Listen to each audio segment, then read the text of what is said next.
भाभी के, बहुत ही सुंदर, बहुत ही अच्छे से बांध दिया आपने, वरना भाभी तो हमेशा भी छोटी ही बांधती थी। कितनी अच्छी लग रही हैं आज भाभी। अरे नहीं नहीं दीदी, रहने दीजिए, अजीब लग रहा होगा, हमेशा की आदत है वैसे ही छोटी बांधने की, और अब मायके में वैसा नहीं किया तो ससुराल में आकर ऐसी छोटी बनाओ, लोग क्या कहेंगे, माँ जी ने कुछ बोला तो। अरे चुपचाप खड़ी रहो भाभी, बस अच्छे से बनाने दो मुझे। इतनी मेहनत से मैंने स्टाइल बनाकर बाल बांधना सीखा है और आप हो कि मुझे खुद को सजाने संवारने ही नहीं दे रही हो। मेरी मम्मी की सोचना इतनी छोटी नहीं है, आप तो अच्छे से जानती हो, और फिर भी ऐसा कह रही हो। मेरी माँ ने आपको महीने भर के अंदर ही सूट पहना दिया, और क्या जानना है आपको मेरी माँ के बारे में। हाँ माँ बिल्कुल नहीं परेशान होंगी और ना ही आपको कुछ कहेंगी। वाह कितनी खूबसूरत चोटी लग रही है आपकी, हमेशा वही चोटी एकदम से वैसे बनाई रहती थी, अच्छी नहीं लगती थी वो चोटी मुझे, और ये चोटी देखो कितनी प्यारी लग रही है। अरे यहाँ क्या हो रहा है भाई, भाभी और नंदों के बीच में, लाओ जरा मैं भी तो देखूं। माँ देखो ना, मैंने कॉलेज से नई चोटी बनाना सीखा था, देखो ना कैसी लग रही है भाभी के ऊपर। माँ जी आप बिल्कुल भी नाराज मत होइएगा, मैं अभी ये सब निकाल कर ना वापस से वैसे ही छोटी गोद लूंगी, आप बिल्कुल परेशान मत होइएगा माँ जी। माँ जी आपने मुझे सूट पहनने की इजाजत दे दी, मेरे लिए यही बहुत बड़ी बात है, मुझे और कुछ भी नहीं चाहिए, मैं बाल वापस से वैसे ही कर लूंगी, वो तो दीदी लोग जिद कर रही थी इसलिए मैंने। अरे चुप कर पागल, तुझे क्या लगता है क्या मैं इतनी छोटी सोच वाली औरत हूँ? अरे मेरी भी दो बेटियां हैं, मैं भी चाहती हूँ कि वो जहाँ जहाँ भी जाए ना, उन्हें भी मेरी जैसी ही सास मिले, और अगर मैं खुद खराब सास बनूंगी तो अपनी बच्चियों के लिए अच्छी सास मिलने की दुआ कैसे कर पाऊंगी। तो चिंता मत कर, अच्छी लग रही है तू, आज तो मेरा बेटा तुझे देखकर खुशी हो जाएगा। माँ जी आप भी ना और नहीं तो क्या बहू, मैं चाहती हूँ ऐसे ही बन संवर कर रहा कर, जिससे ना मेरे बेटे का दिल लगे इस घर में। हाँ पत्नी जब सज संवर कर रहती है तो आदमियों का दिल लगता है, अपने घर में आने जाने का मन करता है, वरना ऐसे ही बाहर मारे मारे फिरते हैं। अगर सज संवर कर नहीं रहेगी तो समझी मेरे बेटे को खुशी कैसे मिलेगी। और वैसे भी तुम दोनों की शादी हुई है, नहीं तुझे तो हमेशा ही सज संवर कर रहना चाहिए। मैं तो भाई जिंदगी भर मैंने खुद भी सास श्रृंगार किया है, और मैं इसी पक्ष में हूँ कि हर औरत को सास श्रृंगार करना ही चाहिए। जी माँ जी। अच्छा पायल और पलक, वो क्या है ना कि तुम्हारी बड़ी मौसी आने वाली है घर में, तो मैं बताने आई थी कि तुम लोग जरा बहू की मदद करवा देना और अच्छा अच्छा सा खाना वाना तैयार करा लेना। क्या है ना कि शादी के बाद पहली बार घर आ रही हैं, वो बहू के हाथ का खाना खाना चाहती हैं, लेकिन अब बहू बेचारी अकेली इतना सारा खाना कैसे बनाएगी, घर में और सभी सदस्य भी तो है, तो तुम दोनों ना भाभी की अपनी मदद करा देना, ठीक है? ये कोई बात नहीं है माँ जी, मैं कर लूंगी। क्या है ना दीदी लोगों की अपनी पढ़ाई लिखाई भी है, अपना कॉलेज का काम भी देखना है, वैसे भी शादी की वजह से इन लोगों की पढ़ाई पर कितना गलत असर पड़ा होगा, शादी के भाग दौड़ में इन्होंने बहुत काम कर लिया, और आपने भी। अब मैं कर लूंगी, कोई दिक्कत की बात नहीं है, बस एक मौसी जी ही तो आ रही है, एक आदमी का ही खाना तो पड़ रहा है, मैं बना लूंगी। और वैसे भी माँ जी रोज तो दीदी लोग मेरी मदद करती ही है, अब अगर मैं खुद से बना लूंगी तो अच्छा ही रहेगा। अरे नहीं भाभी, ऐसा क्यों कह रही हैं? जैसे आप हमारे बारे में सोचती हैं ऐसे हम भी तो आपके बारे में सोचते हैं। हम नहीं चाहते कि आप हमारे भैया को थकी थकी सी मिले, और वैसे भी आपके इस घर में आने से पहले भी तो खाना बनता था, एक ही सदस्य तो बढ़ा है जो कि हैं आप, तो क्या अब आपसे ही खाना बनवाया जाएगा? पहले भी इस घर में सहयोग से काम होता था और अभी भी सहयोग से ही होगा। हम दोनों आपकी नंदी जरूर हैं, पर हम आपकी बहनें बनकर आपके साथ रहना चाहते हैं, हर काम में आपका सहयोग करना चाहते हैं, इसलिए प्लीज हमें मना मत करिएगा। और नहीं तो क्या बहू, अरे अब इन्हें भी तो काम धंधा सीखने दे, अरे कल को इन्हें भी तो पराए घर जाना है, और मैंने अपनी बेटियों को यही संस्कार दिए हैं कि जहाँ भी रहें अपना अपने हाथ पांव चलाती रहें। हाँ हाथ पांव चलाएंगी तभी तो घर परिवार संवरेगा।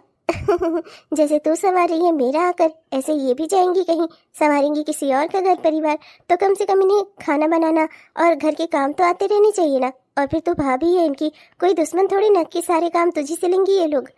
चलो चलो दोपहर का वक्त हो रहा है, बहू को थोड़ा देर आराम करने दो, शाम को सब लोग उठा जाएगा तब खाना वाना बनाया जाएगा, तब तक तुम्हारी मौसी के आने का समय भी हो जाएगा, गरम गरम खाना उन्हें परोस देना। मेरी तो किस्मत ही संवर गई, इतना अच्छा ससुराल, इतना अच्छा घर परिवार मिला मुझे, इतना प्यार करने वाला पति, इतना माँ जैसा प्यार देने वाली सास, और बहनों जैसी नंदे, जैसी लड़कियाँ ख्वाब देखती है ना वैसे ही मेरा ससुराल है। मैं बहुत खुश हूँ, भगवान जी आपका बहुत बहुत शुक्रिया जो आपने मुझे ऐसा घर परिवार दिया। स्टेशन से घर आते आते दम निकल गया मेरा, कैसे ने कहा था इस पर्वतिया से ये भेज देना अपने बेटे को मुझे लाने के लिए, पर भेजा ही नहीं इसने। और वहाँ घर पर तो मेरी बहू मुझसे झगड़ा करने से उसे छुट्टी मिलेगी तब तो मेरे लिए खाना वाना बनाएगी। वो कह रही थी बूढ़ा को अपना निकलना है तो उसने खाना ही नहीं बनाया। भूखे पेट निकल कर आई मैं, रास्ते में वो समोसा खा लिया और वो पेट में गुड़ुर गुड़ुर कर रहा है। 10 रुपए मेरा उसमें भी बर्बाद चला गया मेरी इस निकम्मी नालायक बहू की वजह से। ऊपर से यहाँ आई तो यहाँ भी स्टेशन पर कोई लेने नहीं आया, ऊपर से इतनी धूप इतनी गर्मी। उसमें यहाँ मैं घर पहुंची तो अभी तक भी कोई घर से भी नहीं निकल रहा है। अरे ओ पर्वतिया, पर्वतिया। अरे जीजी आ गई आप, नमस्ते। लाइए लाइए अपना झोला मुझे दे दीजिए। नमस्ते मौसी। पर्वतिया ये बता, मैंने तुझसे कहा था ना कि अर्जुन को स्टेशन भेज देना मुझे लाने के लिए, तब तूने उसे भेजा क्यों नहीं? खड़ी दोपहरी में मैं ऐसे ही अपना पाँव जलाते हुए सर जलाते हुए आ रही हूँ पैदल पैदल। हाँ नहीं तो। अरे जीजी क्या बात कर रही है, मैंने तो भेजा था अर्जुन को। कहाँ रह गया लड़का? अब तो मुझे उसे फोन करना पड़ेगा। मैं तो चिंता कर रही हूँ, न जाने ही कहाँ भटक रहा होगा आपको ढूंढते हुए। वो भी दोपहर से ही निकला हुआ है आपको लेने के लिए। जीजी मैं भला ऐसे क्यों करूंगी, जब आपने बताया तो क्या मैं उसे भेजूंगी नहीं? हाँ बस ऐसे हवाबाजी है तुम परिवार की। अब यही दरवाजे पे सारे सवाल जवाब कर लेना, अंदर मत लेकर चलना मुझे। अरे नहीं नहीं जीजी, चलो घर के अंदर चलो। तुम दोनों भी मौसी का सामान लेकर अंदर आओ। हे राम, इतने सारे सामान भर कर लेकर आई हैं, महीने भर के लिए आई हैं क्या? और अर्जुन भैया कहाँ रह गए? वो इनको लाने नहीं गए स्टेशन पर, तो कहाँ गए फिर? मैं अच्छी से जानती हूँ अर्जुन भैया ना मौसी से बहुत चिढ़ते हैं। मौसी इतना उल्टा सीधा जो बोलती हैं, इसीलिए वो इन्हें लाने स्टेशन पर गए ही नहीं होंगे, कहीं और निकल गए होंगे। वो कह रहे थे एक बार कि आते समय रास्ते भर उनका कान खा जाती हैं ऐसे उल्टे सीधी बात कर कर। इसीलिए वो गए ही नहीं, जानबूझकर बन गए कि कहीं भटक गए हैं। मैं अच्छे से जानती हूँ उन्हें। चल अब बैग उठाकर अंदर चलते हैं, वरना कहीं मौसी का पारा और बढ़ गया ना तो फिर बेकार में ही परेशानी होगी। लोगों के घर में बुआ आग लगाती हैं और हमारे घर में मौसी। बुआ की कमी ना मौसी ने पूरी कर दी है। हाँ ठीक है, पर कम से कम ये बैग तो पकड़वा लेती। हे राम, जैसे लग रहा है ईटा पत्थर लेकर आई हूँ इसमें। हाँ नहीं तो। क्या करने मेरे पाँव छोड़ी हो? मत छो, ऐसे आधे अधूरे संस्कार ना मुझे अच्छे नहीं लगते। जब तुम्हें हिंदुस्तानी बनना ही नहीं है तो ये दिखावा किस बात का? शादी को अभी महीना भर नहीं हुआ, सूट पहनकर घूम रही है। सूट बताओ तो जरा, मेरी बहन सीधी है पर मैं बेवकूफ नहीं हूँ। अरे तुम्हारे अम्मा ने दी तो तुम्हें कुछ सिखाकर भेजा होगा, कम से कम उसी संस्कार पर रहती। ये सीख कर आई हो अपने मायके से। शादी को अभी महीना भर नहीं हुआ, नाते रिश्तेदार अभी आ जा रहे हैं मिलने जुलने के लिए, और महारानी यहाँ सूट पहनकर बैठी है। सूट बताओ तो जरा, ये साड़ी लपेटने में ये विदेशी हो गई और संस्कार आई है पैर छूकर दिखाने, उसमें हिंदुस्तानी क्यों बन रही हो? उसमें भी वो क्या रहता है जी विदेशों का, वो हग्गी मग्गी, वो सब करो फिर। अरे जीजी जाने भी दो, छोड़ो ना, नई नवेली है, उसको साड़ी लपेटने की कहाँ आदत है। बेचारी इतनी गर्मी में बहुत परेशान हो जा रही थी। मैंने ही इससे कहा कि सूट पहन ले। अब शादी को महीना भर नहीं हुआ या साल भर नहीं हुआ, इससे क्या ही फर्क पड़ता है? आखिर ये उसका अपना घर है, अपना घर वो उसे तभी तो समझेगी जब यहाँ कंफर्ट में रह पाएगी, आराम में। अरे थोड़ा बहुत घर का काम भी रहता है, आप तो जानती ही हो घर में कितने सारे काम होते हैं। जीजी जाने दो ना, जाओ जाओ बहू, जाकर चाय नाश्ता खाने का इंतजाम करो, जाओ। जा रही हो तो सुन लो, जब तक मैं इस घर में हूँ ना, कम से कम तब तक का संस्कार दिखा दो मुझे। बाकी रिश्तेदारों के सामने ये सूट पहन कर ना डोलती फिरना, पर मुझे ये सब कुछ पसंद नहीं है। जब तक मैं यहाँ हूँ साड़ी लपेट कर ही दिखाई दोगी तो बेहतर रहेगा तुम्हारे लिए। अरे भाभी आप चिंता क्यों करती हैं, हम लोग हैं ना, हम लोग आपकी मदद करेंगे। जल्दी से सारा नाश्ता और खाना हम तैयार कर देंगे, आप चिंता क्यों करती हैं हमारे होते हुए। आप दोनों का बहुत बहुत धन्यवाद। मैं तो जानती ही नहीं कि मौसी जी को क्या अच्छा लगता है। आप लोगों की मदद के लिए बहुत बहुत शुक्रिया। अगर आप लोग नहीं आती तो ना जाने ही मेरा क्या होता। मैं तो जानती भी नहीं कि मौसी जी को क्या खाने में पसंद है, क्या ना पसंद है। अरे वही तो भाभी, आपको चिंता करने की जरूरत नहीं है। माँ ने हमें इसीलिए यहाँ पर भेजा है। हम आपकी मदद करेंगे खाना बनवाने में और नाश्ता बनवाने में। आप ना चिंता फिकर छोड़ दो, आप बस अपना जो हम कहें ना वो करने पर ध्यान दो। जल्दी जल्दी से नाश्ता और खाना तैयार करते हैं, जिससे मौसी जी को दोबारा बोलने का मौका न मिले। क्या है ना कि हम लोगों को मौसी जी को जानते हुए ना सालों हो चुके हैं, उनकी रग रग से वाकिफ है हम लोग। हमें पता है कि छोटी छोटी सी बात पर वो नाराज हो जाती हैं, पर दिल की बुरी नहीं है हमारी मौसी।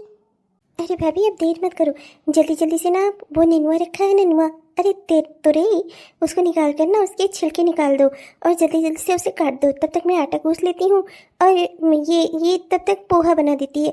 सारा नाश्ता और खाना जल्दी जल्दी से बना लेते हैं हम लोग। ठीक है, आप लोग नहीं होती तो ना जाने ही मेरा क्या होता। मैं भगवान का बहुत शुक्रिया अदा करती हूँ। भगवान ने मुझे देवी जैसी नंदी दी है।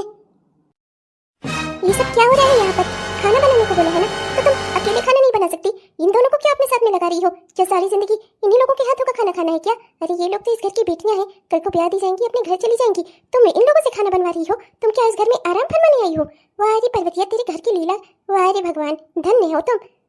नहीं नहीं मौसी जी वो, अरे मौसी आप भी ना, हम लोग तो बस भाभी की मदद ही करवा रहे थे। अकेले कैसे वो इतना सारा काम करेंगी, आपको समय से खाना मिल जाए बस इसीलिए हम लोग उनकी थोड़ी हेल्प करवा रहे थे। आप गलत समझ रही हैं मौसी। मैं देख रही हूँ क्या मदद हो रहा है। ऐसे तो पता भी नहीं चलेगा कि इसे क्या बनाना आता है क्या नहीं आता। महारानी, मैं यहाँ इस घर की बहू के हाथों का खाना खाने आई हूँ, बेटियों के हाथ का नहीं, समझी। जाओ बहू, जाकर छत से कपड़े उतार लाओ, समझी। छत पे सारे कपड़े फैले हुए हैं और मौसम मुझे ठीक नहीं लग रहा है। आंधी पानी आने वाली है, अब उसमें भी इन दोनों को साथ लेकर जाना हो तो बता दो मुझे, वरना तो जाओ कपड़े उतार लाओ। उसके बाद आकर चाय नाश्ता खाना सब बनाना, समझी। जाओ। जी जी मौसी जी। परतिया, तू मेरी छोटी बहन है इसीलिए तुझे बता रही हूँ। तेरी बहू ना तेज लग रही है मुझे, और तू इतनी ही सीधी सादी भोली भाली है। पहले तेरी सास ने तुझ पर शासन किया, अब तेरी बहू आ गई है, ये भी मुझे तुझ पर शासन करने वाली ही लग रही है। तो इसकी मदद करवा रही है, वो भी अपनी बेटियों से। अरे चूल्हे चौके में अपनी बेटियों को कौन लगाता है। हाँ, कल को तो इन्हें अपने ससुराल जाना है, वहाँ चूल्हा चौका करना ही है, और तू यहाँ इनके मायके में भी इन्हें चैन से न बैठने दे। अरे इसकी आदत जो इतनी आराम की डाल रही है, आज को तेरी बेटियां इसका साथ निभा रही हैं, कल को जब ये दोनों अपने घर को चली जाएंगी तब ये तुझसे उम्मीद करेगी कि तू इसका साथ दे। अरे एक घर का काम एक औरत नहीं संभाल सकती क्या। इस घर में सदस्य ही कितने हैं, ये कर लेगी तो क्या घिस जाएगी। इतनी मदद करवा रही है जो तू अपनी अच्छाई दिखा रही है ना, एक दिन खुद ही पछताएगी, समझी। इतनी भोली वाली सीधी सादी है मेरी पायल और पलक, इनको तो तुझे समझाना चाहिए, सिखाना चाहिए। तो उल्टा तू अपनी बहू की सेवा अपनी बेटियों से करवा रही है। बेचारियों का नसीब ही खराब है, ससुराल जाएंगी वहां पर भी काम करेंगी और मायके में भी उन्हें आराम नहीं है, और एक दिन तू भी अपने डिसीजन पर पछताएगी। आज बहू की सहायता कर रही है, कल बहू घर में कोई काम ही नहीं करेगी, जो इसकी आदत इतनी गंदी डाल रही है तू। अरे बहू जब से आए घर में ना, तब से उनसे काम लेते रहना चाहिए, जिससे उन्हें अंदाजा रहे कि घर का काम उन्हें ही करना है, उन्हें ही घर को संभालना है। और नहीं तो क्या, जब हम बहू बनकर अपने अपने ससुराल गए तो क्या हमारी सास ने हमें बिठाकर खिलाया था, या हमारी नंदों से हमारी मदद करवाई थी। फिर तू अपनी बहू की मदद क्यों करवा रही है परतिया, इन बच्चियों के बल पर। मेरा क्या है, मैं तो आज आई हूँ, कल चली जाऊंगी, पर जो तू कर रही है ना, उसका भुगतान तुझे ही भुगतना होगा, और आज नहीं पूरी जिंदगी भुगतेगी, पूरी जिंदगी, समझी। वैसे जो भी कहो, मुझे लग रहा है कि दीदी सही ही कह रही हैं। अपनी बच्चियों के साथ मैं भी बहुत नाइंसाफी कर रही हूँ। अपने ससुराल में तो ये बेचारियाँ काम करेंगी ही, घर का ऐसा कौन सा काम है जो मैंने अपनी बेटियों को नहीं सिखाया हो। पर ऐसे में इन लोगों से काम लेकर अपनी बहू को आराम दिलवा रही हूँ। कल को जब ये दोनों चली जाएंगी तो मेरी बहू चाहेगी कि मैं उसके साथ काम करूँ, ऐसे तो फिर मैं अपने लिए ही मुसीबत कर रही हूँ। मेरी जीजी सही कह रही हैं, मैं ही बेवकूफ़ हूँ, शुरू से ही मैं बेवकूफ़ थी, इसीलिए मेरी सास ने भी खूब मुझसे काम करवाया, और अब बहू भी मुझसे काम करवाएगी। नहीं, मुझे अपने आप को सुधारना ही होगा। बेटियों, तुम दोनों अच्छे से कान खोलकर सुन लो, आज के बाद से तुम्हें अपनी भाभी की मदद कराने की कोई ज़रूरत नहीं है। इस घर में काम ही कितना रहता है और लोग ही कितने हैं, उसे पता होना चाहिए। वो ये घर संभालने के लिए आई है, यहाँ पैर पसाकर आराम करने के लिए नहीं आई है। घर उसका है तो उसे संभालना भी होगा, ठीक है। आज से तुम दोनों उसकी कोई मदद नहीं कराओगी, समझी। ये मेरा आदेश है। जी माँ। चलो आज से मौसी जी चली गई बला टली, वरना मैं तो परेशान ही हो गई थी। हाँ नहीं तो मौसी जी कितना सारा काम कराती थी, ऊपर से ये मत पहनो, ये मत खाओ, यहाँ मत जाओ, ये करो वो करो। मौसी जी के रहते हुए मम्मी जी और दीदी लोग भी मेरी मदद नहीं करा पा रही थी। अब कम से कम मुझे थोड़ा आराम भी रहेगा। शाम को इन्होंने कहा है कि मुझे घुमाने ले चलेंगे। आज तो बहुत ही खास दिन है मेरे लिए। एक काम करती हूँ, अभी से ही तैयार हो जाती हूँ, ये साड़ी वाड़ी उतार कर पहन लेती हूँ, बढ़िया सा सूट। हाँ तैयार हो जाती हूँ अच्छे से। आज शाम को उनके साथ जाऊँगी, मूवी देखूंगी और कुछ शॉपिंग भी कराऊंगी। मेरे मेकअप का सामान भी खत्म हो गया है, और कुछ नई नई चूड़ियां वगैरह भी ले आऊंगी। बहू, वो शाम का नाश्ता अभी तक मिला नहीं, 5 बज गए हैं घड़ी में। अब ऐसा है ना कि समय से चाय नाश्ता करा दिया करो। बुढ़ापे में ना मेरा शरीर ये नहीं अलाउ करता कि जब तुम्हारा मन करे तब खाना दे दो, जब मन करे चाय दे दो, जब मन करे जो दे दो। क्या है ना कि बुढ़ापे में शरीर को सब कुछ टाइम से खाने पीने की आदत होती है, वरना गैस बन जाती है। 5 बज रही है तो चाय नाश्ता लिया कर हाजिर कर दो, समझी। जी माँ जी जरूर, मुझे माफ करिएगा माँ जी। वो मौसी जी गई ना तो मैंने सोचा कि ये साड़ी वाड़ी बदल लूँ। साड़ी में वैसे भी बहुत दिक्कत होती है माँ जी। अभी मैं बस सूट बदल कर फट से चाय बना देती हूँ। नहीं बहू, देखो अभी तक जो हुआ सो हुआ। मैंने भी, तुम यहाँ नई आई थी तो मैंने भी सोचा कि एक आध दिन के लिए चलो तुम्हें छूट दे दी जाए, पर अब एक आध दिन हो गया है, महीना भर होने को आ रहा है तुम्हारी शादी को। अब देखो साड़ी पहनना सीख लो। हमने भी तो ससुराल में कदम रखा तो साड़ी पहनना सीख ही लिया ना। आज तक साड़ी लपेट कर ही रह रहे हैं, और इसी तरह तुम्हें भी रहना होगा। हमारे खानदान की भी कुछ इज्जत है। हमारे घर की बेटी नहीं हो तुम जो तुम्हें सूट और जीन्स और पैंट पहना कर घुमाएंगी, समझी। घर के कुछ कायदे कानून होते हैं, मोहल्ले में हमारी भी इज्जत है। और वैसे भी तुम इस घर की बहू हो तो बहू की तरह ही रहो। साड़ी पहनकर ही रहना होगा तुम्हें, और बाल भी ऐसे ही बांधने होंगे, ठीक है। क्या? अच्छा ठीक है माँ जी। भाभी वो क्या है ना कि आज मेरा छोले और पूड़ी खाने का मन हो रहा था, तो मैंने छोले भिगो दिए हैं। एक काम मैंने कर दिया है, अब आप छोले और पूड़ी बना लेना। और हाँ, सुबह के नाश्ते में ना कल मेरे लिए ब्रेड पकौड़ा बना देना, मेरा खाने का मन हो रहा है। और भाभी, मैं तो ज्यादा ऑयली खाती नहीं, तो शाम को मेरे लिए खाने में आप वो बना देना, आलू का भरता बना देना और रोटियां बना देना। क्या है ना कि मैं छोले पूड़ी उड़ी रात में नहीं खाती। और हाँ, दूसरी चीज, सुबह के नाश्ते में भी मैं ब्रेड पकौड़ा नहीं खाऊंगी, ज्यादा फ्राई चीजें नहीं खाती। तो आप मेरे लिए वो बना देना, ढोकला, ठीक है? और इन सब बातों से ना मेरा कोई लेना देना नहीं है। शाम को खाने में मुझे कद्दू की सब्जी और रोटी चाहिए। और हाँ, सुबह के नाश्ते में मैं अपना पराठा खाऊंगी। दाल भिगो कर रखी है, उसको आराम से पीस लेना, कल दाल वाली पूड़ी बना देना, समझी? मैं सुबह नाश्ते में वही खाऊंगी और इसके साथ में बढ़िया गरम गरम सी चाय। कोई बात नहीं माँ जी, आप लोग मेरी हेल्प तो कराएंगे ही, मैं सब बना लूंगी। ये उम्मीद भी मत करना भाभी, हमने सब कुछ भिगो भगा कर रख दिया है ना, यही हमारी सबसे बड़ी हेल्प है। हमारे एग्ज़ाम होने वाले हैं, हम खाने में कोई मदद नहीं करा पाएंगे आपकी। और हाँ, हमारा खाने में मन लगे और हम अच्छे से खाएं, अच्छे से अपने एग्ज़ाम दे पाएं, इसलिए ज़रूरी है कि जो हमें अच्छा लगे आप हमें वही बना बना कर दो, ठीक है? बहू, एक बात बोलूं, ये तेरी नंदे हैं, इन्हें सम्मान देना सीख जा। ऐसे काम बताते नहीं है नंदों को। तेरी माँ ने क्या तुझे कुछ भी सिखा कर नहीं भेजा? आप ही क्या नाराज है मुझसे? मैं क्या करती, इतना सारा काम था घर में, मैं नहीं तैयार हो पाई, मैं क्या करती? एक तो वैसे भी कोई आजकल मेरी मदद नहीं करवा रहा है, दोनों बच्चियों का एग्जाम है, कोई भी मदद नहीं करवा पा रही है। और इतनी सारी फरमाइश होती है सबके मन का खाना और नाश्ता सब बनाना पड़ता है। पूरा दिन आधी रात तो मेरी किचन में ही बीत जाती है, ऊपर से घर की साफ सफाई भी, और भी जो कुछ माँ जी बोलती है करना ही होता है। तो मैं क्या करती, मैं थक गई थी, मैं तैयार नहीं हो पाई सही समय से, मुझे माफ कर दीजिए। रहने दो, मुझे लग रहा है इस शादी से और मुझ में सब में से तुम्हारा इंटरेस्ट ना धीरे धीरे खत्म होता जा रहा है। अभी हमारी शादी को ठीक से 2 महीने भी पूरे नहीं हुए हैं और तुम ऐसे बिहेव करती हो जैसे तुम्हें इस शादी में कोई इंटरेस्ट ही ना हो। यहाँ लड़कियां मरती हैं अपने पति के साथ घूमने के लिए, मेरी तो माँ ने भी तुम्हें परमिशन दी थी, पर तुम तो समय से तैयार ही नहीं हो पाई। रहने दो, अब कुछ भी कहने सुनने को कुछ भी बचा नहीं है। देखो, इस घर की बहू ही बन पाओगी तुम, शायद मेरी बीवी कभी नहीं बन पाओगी। देख रही हो, आसपास भी और भी लोग हैं, कई बहुएं हैं, सब घर का भी काम संभालती हैं, पति की देखभाल भी करती हैं, पर तुमसे तो घर के ही काम नहीं हो पाते। तुम मेरे साथ क्या क्या टाइम स्पेंड करोगी? मैं ही बेवकूफ़ हूँ जो तुमसे उम्मीद लगा कर बैठता हूँ। ना तो घर में ही सच संवर कर रहती हो और ना ही तो मेरे साथ कहीं बाहर ही जा पाती हो। 2 मिनट मुझसे बात करने तक की तो छुट्टी होती नहीं है तुम्हारे पास। जाओ, जाकर किचन में लहसुन प्याज संभालो। ऐसे पेश आ रहे हैं जैसे आपको जानते ही नहीं, इसमें मेरी क्या गलती है? अपनी माँ अपनी बहनों को तो आपको समझा नहीं पाते, जो होता है सो मुझे ही सुनाता है। आखिर मैंने कौन सा पाप किया है?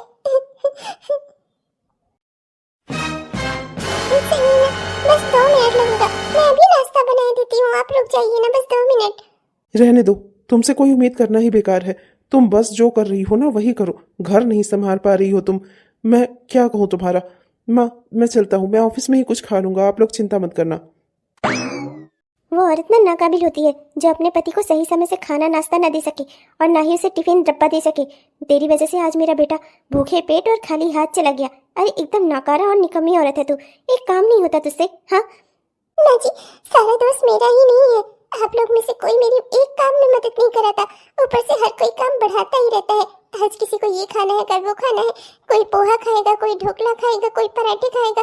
मैं कहाँ से इतना काम करूँ माँ जी? मैं भी इंसान हूँ, आप लोगों ने तो ये सोचना ही बंद कर दिया है। दीदी लोगों का एग्जाम हो रहा था, अरे महीना भर से ऊपर होने को आ रहा है, क्या अभी तक एग्जाम ही हो रहा है? आप लोगों ने मुझे काम करने की मशीन बनाकर रखा हुआ है, मैं थक जाती हूँ इतना काम करते करते, और इसी वजह से मेरे पति भी मुझसे नाखुश रहते हैं। माँ जी, अभी तक तो सब कुछ इस घर में सही था, लेकिन जब से मौसी जी यहाँ से गई हैं तब से आपका व्यवहार मेरे प्रति बदल गया है। माँ जी, आप तो कहती थी तुम भी मेरी बेटी जैसी हो। माँ जी, अगर आप लोग मेरी थोड़ी मदद करा लेंगे तो मेरा भी काम आसान हो जाएगा। अच्छा, अगर आप लोग मदद मत करवाइए, पर कम से कम मेरे काम बढ़ाइए तो नहीं। वाह वाह, मतलब कि तुम्हें इतना छोटा सा परिवार संभालने में दिक्कत हो रही है। अरे हम जब ससुराल में आए थे ना, 10-10 लोगों का, 20-20 लोगों का, 20 तरह का खाना बनाते थे अकेले, और तुम आई हो हमें समझाने, हमें सिखाने। हम लोग तुम्हारा काम बढ़ा रहे हैं। तुम चाहती क्या हो कि हम सब ये घर छोड़कर चले जाएं और तुम मेरे बेटे के साथ आराम से इस घर में रहो? यही चाहती हो ना तुम जैसी औरतों का क्या कहा जाए? मेरे बेटियों के पीछे पड़ी हुई हो कि ये तुम्हारा साथ क्यों नहीं दे रही है, तुम्हारे साथ नौकरानी बनकर काम क्यों नहीं करा रही है? अरे तुम्हें इस घर में किस लिए लाई हूँ मैं? तुम इस घर की बहू हो, ये घर तुम्हें संभालना चाहिए। मेरी बेटियों का क्या है, आज ये हैं कल नहीं रहेंगी, शादी ब्याह कर दूंगी, अपने घर चली जाएंगी। और वैसे भी बेचारियों की पढ़ाई है, तुम तो भाभी हो, तुम्हारा इन दोनों को साथ देना चाहिए, तो तुम उल्टा इनसे काम लेना चाहती हो। 9 बजे तक खाना बन जाना चाहिए। ज़्यादा बहस करने की ना मेरी आदत नहीं है। और हाँ, स्टोर रूम की आज सफाई कर दो, ना जाने वहाँ से किस तरह की बदबू आ रही है। मुझे लगता है कोई चूहा जाकर मर गया है वहाँ पर, जाकर उसकी साफ सफाई कर देना पूरे स्टोर रूम की, समझी? अरे ए बहू, क्या हो गया? हे भगवान, इसे क्या हो गया? ये गिर कैसे गई? चक्कर कैसे आ गया इसे? बहू बहू, पायल पलक, जल्दी से डॉक्टर को फोन कर, बुला उन्हें, इसे ना जाने क्या हो गया। डॉक्टर साहब देखिए ना, क्या हो गया, क्या हो गया मेरी पत्नी को? बहुत दिनों से इसकी तबीयत खराब थी। ये मुझसे कहती भी थी कि बहुत थकान लग रही है, बहुत कमजोरी लग रही है, पर मैंने ही इसकी बातों पर ध्यान नहीं दिया। देखिए ना डॉक्टर साहब, क्या हो गया इसे? कैसे लोग हैं आप लोग, इनका बिल्कुल भी ख्याल नहीं रखते, इनके खाने पीने का भी ध्यान नहीं रखते। इतना सारा काम और ऊपर से खाने पीने का आप लोगों ने कोई ख्याल नहीं रखा। शरीर कमजोर हो गया है, ये माँ बनने वाली हैं और इसी वजह से इनको चक्कर आ गया। अगर ऐसा ही चलता रहा ना तो बच्चा और जच्चा दोनों की जान को खतरा हो सकता है। ये भी मर सकती हैं और आपको होने वाला बच्चा भी, अगर आप लोग इसी तरह से लापरवाही करते रहे तो। इनका ध्यान क्यों नहीं रखते आप लोग, और इन्हें डॉक्टर के पास क्यों नहीं लेकर आए जब इनकी तबीयत खराब थी इतनी? तो देख रहे हैं इनके शरीर में तो मांस ही नहीं बचा है, इतनी ज़्यादा इनकी तबीयत खराब है, इतना ज़्यादा ये कमज़ोर हो गई हैं। और आप लोगों को कुछ पड़ी ही नहीं है, कोई फिक्र ही नहीं है अपनी वाइफ की। आज अगर ये चक्कर खाकर ना गिरती तो आप लोग तो मुझे कभी नहीं बुलाते यहाँ पर। कैसे लापरवाह लोग हैं आप लोग। मानता हूँ कि ससुराल वाले हैं, तो क्या ससुराल वालों को एक इंसान की जान की भी परवाह नहीं होना चाहिए? बस उससे सिर्फ काम से मतलब होना चाहिए। क्या डॉक्टर साहब, मेरी बहू माँ बनने वाली है? ये तो बेहद खुशी की बात है। ये मुझसे बहुत दिनों से कह रही थी, माँ जी तबीयत कुछ ठीक नहीं है, डॉक्टर के पास ले चलिए। मैंने ही इसकी बात नहीं मानी। वाह, ये तो बेहद खुशी की बात है। हमारे घर में भी एक नन्हा मुन्ना सा बच्चा आएगा, हम सब खिलाएंगे उसे, कितनी खुशी की बात है। हाँ ठीक है, पर खुशियाँ तभी आएंगी जब आप लोग इनका पूरा ख्याल रखेंगे। तो मैं दवाइयाँ लिख कर दे देता हूँ, आप इन्हें समय से दवाइयाँ खिलाते रहिएगा और इनके खाने पीने का ध्यान रखिएगा। कमज़ोर नहीं होनी चाहिए ये। और हाँ, जांच की तारीख ले दे रहा हूँ, टाइम टू टाइम इनका चेकअप कराती रहिएगा। और अल्ट्रासाउंड वगैरह भी होंगे, सब कुछ करवाना पड़ेगा, ध्यान रखना पड़ेगा अपनी बहू का, ठीक है? अरे बहू, बेहद खुशी की बात है, घबराने वाली कोई बात नहीं है। बस तू अच्छे से खाना पीना और आराम करना। अब तेरे आराम के दिन आ गए हैं। तू माँ बनने वाली है, मैं दादी बनने वाली हूँ। बेहद खुशी की बात है ये। पर मैं इस घर में नहीं रहने वाली। मैं इस घर को छोड़कर हमेशा हमेशा के लिए जा रही हूँ। मैं यहाँ पर नहीं रहूंगी। जहाँ पर मेरी कोई कदर नहीं है, वहाँ पर मेरे बच्चे की कोई क्या ही कदर करेगा। माँ जी, क्यों? जब मैं आपको पता चला कि मेरी आँख में आपके खानदान का अंश पल रहा है, तो आप मुझे आराम देना चाहती हैं। आप इतने दिनों में ये बात भूल गई कि मैं भी किसी के घर की बेटी हूँ। आप लोगों ने मुझसे इतने सारे काम लिए, मैं काम नहीं कर पाती थी, थक जाती थी, मेरा शरीर जवाब दे जाता था, पर आप लोगों को मुझ पर रहम नहीं आया। आप लोग अगर आज इतनी इस स्थिति तक आप लोग मुझे ले आए कि मेरा शरीर इतना कमजोर हो गया है कि मैं चलना फिरना तक मुझसे नहीं हो पा रहा है, मेरा ब्लड प्रेशर घट गया। आप लोगों की वजह से मेरे होने वाले बच्चे की जान तक जा सकती थी। आप लोगों को सिर्फ दिखा और दिखा तो अपना सिर्फ काम और काम, बस। आप लोग किसी के सिखाए में आकर ये भूल गए कि मैं भी इंसान हूँ। जहाँ मेरी कोई कदर नहीं है, वहाँ मेरी औलाद की क्या कदर होगी। आप तो अपने होने वाले खानदान के इस चिराग को पहले ही बुझा चुकी थी माँ जी। आपने मुझसे इतना सारा काम लिया, आप ये भूल गई कि हो सकता है कि मेरे साथ ऐसा भी हो। मैं माँ बनने वाली हो सकती हूँ। आपसे मैंने कितनी बार कहा मेरी तबीयत ठीक नहीं है, मुझे डॉक्टर को दिखा दीजिए, पर आपने मेरी एक ना सुनी। माँ जी, आपने मुझे मारने में कोई कसर नहीं छोड़ी, और जब मुझे मारने में कोई कसर नहीं छोड़ी तो मेरे बच्चे को मारने में क्या ही कसर बाकी रह गई माँ जी। और आप ससुराल में एक औरत अपने पति के भरोसे रहती है, पर जब उसका पति ही उसकी ना सुने तो वो कहाँ जाए। मैं मानती हूँ माँ जी, और मेरी नंदों ने मेरी नहीं सुनी, पर इस ससुराल में मेरा रिश्ता आपसे था। आपने भी मेरी परेशानी, मेरी समस्याएं सुनने समझने की कभी कोशिश नहीं की। आपने मुझे अपनी ओर से टॉर्चर किया है, मुझे अपनी ओर से परेशान किया है। मेरी परिस्थितियों को समझने के बजाय हमेशा मुझसे ही नाराज रहते थे। आपको जब मेरी ही कोई कदर नहीं है तो मेरे बच्चे की क्या कदर होगी। मैं आप लोगों को ये खुशियाँ हासिल नहीं होने दूंगी। इस खुशी के लिए आप लोगों को पहले मेरी कदर करनी चाहिए थी, मुझसे प्रेम करना चाहिए था, तब मेरी औलाद से आप लोग को प्रेम होता। मैं इस घर को छोड़कर हमेशा हमेशा के लिए जा रही हूँ। ले आइएगा उस औरत को जो इस घर में नौकरानी बनकर रहेगी, आप लोगों के सारे काम भी करेगी और आपको बच्चे भी पैदा करके देगी। पर मैं वो नहीं हूँ, मैं इस घर से जा रही हूँ। नहीं नहीं, प्लीज़ तुम मुझे माफ़ कर दो, मुझसे गलती हो गई। मैं ही हूँ वो नाकारा पति जिसने कभी तुम्हारी बात नहीं सुनी। माँ और मेरी बहनों ने तुम्हारे साथ गलत किया, पर मैंने कभी सुनने और समझने की कोशिश नहीं की। तुम्हें कहीं जाने की जरूरत नहीं है, तुम्हें काम नहीं करना ना। मैं तुम्हें अपने साथ लेकर इस घर को हमेशा हमेशा के लिए छोड़कर जा रहा हूँ। जिस घर में मेरी कोई पत्नी की कदर नहीं है, उस घर में मैं भी नहीं रहूंगा।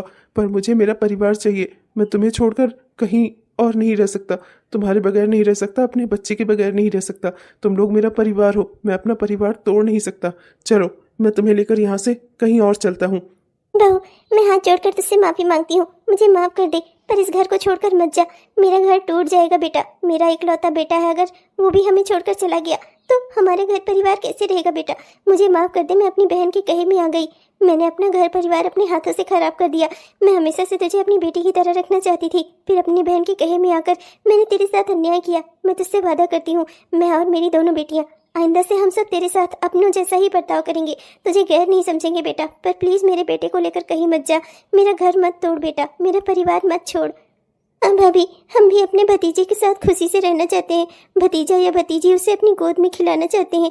प्लीज़ भाभी, हमसे ये खुशियाँ मत छीनो। हम वादा करते हैं हम आपके साथ अच्छे से रहेंगे, अच्छे से आपके साथ रहेंगे भाभी। हाँ भाभी प्लीज, आप कहती थी कि हम लोग आपकी बहनें हैं ना, तो अगर कोई एक गलती हो जाए छोटी बहनों से तो क्या बड़ी बहन उसे माफ नहीं कर सकती? प्लीज भाभी हमें माफ कर दीजिए। भाभी तो माँ समान होती है ना, और बेटियों से कोई गलती हो जाए तो माँ तो माफ कर देती है ना। प्लीज भाभी माफ कर दीजिए, पर हमसे ये खुशियाँ मत छीनिए। ठीक है, मैं कहीं नहीं जाऊंगी, पर आइंदा से आप लोग कभी भी ऐसा मत करना। हेलो दोस्तों, ससुराल में हर लड़की से ये उम्मीद की जाती है कि वो उस घर को अपना घर समझे, पर आप लोगों को भी तो समझना चाहिए उस लड़की को अपने घर परिवार का सदस्य। जब आप उसे अपना नहीं समझेंगे तो वो अपने घर परिवार को अपना कैसे समझ पाएगी? एक ससुराल को एक लड़की तभी अपना सकती है जब वो ससुराल भी उस लड़की को अपनाए। बेटियों के साथ बेटियों जैसा व्यवहार और बहुओं के साथ पराये जैसा बर्ताव।